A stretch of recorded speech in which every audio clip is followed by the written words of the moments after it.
Highlight effect. Media ইন্ডাস্ট্রিতে কাজ করা মেয়েদের বিয়ে নাকি টিকে না। মিডিয়া মানে বিয়ে না টেকার চান্স হাই। এবার মিডিয়ায় কাজ করা সব লোকজনের একটা ডেটাবেস তৈরি করলে দেখা যাবে তাদের বিয়ে ভাঙার হার অন্যান্য সেক্টরে প্রায় সমান। আসল কথা হলো, মেয়েরা চাকরি বা ব্যবসা বা কোনোভাবে নিজে ইনকাম করতে সক্ষম হলে, সেখানে যদি তার স্বাধীনতার উপর কেউ হস্তক্ষেপ করে, তখন সমস্যাটা হয়। এটার সাথে তার পেশার আলাদা কোনো সংযোগ নাই। বিয়ে সাধারণত ৮ বছরের বেশি টিকে থাকতে তাকে টিকে থাকা বিয়ে বলা হয়।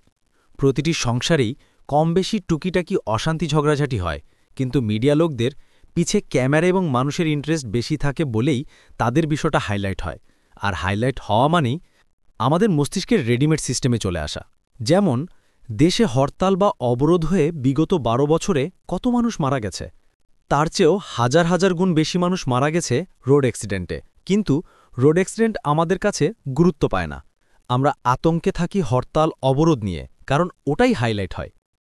আরেকটা উদাহরণ দেই।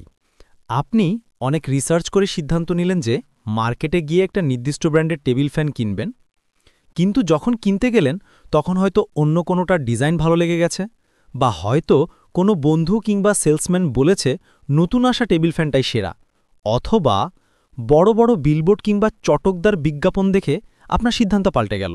ব্যাস, কোনো চিন্তাভাবনা ছাড়াই আপনি ওটা কিনলেন। এবার আপনাকে কেউ জিজ্ঞেস করলে আপনি বলবেন, হ্যাঁ, আমি খুব ভেবেচিন্তেই ফ্যানটা কিনেছি।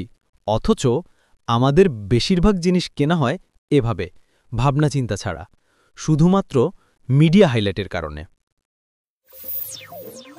সুনাগরিক.net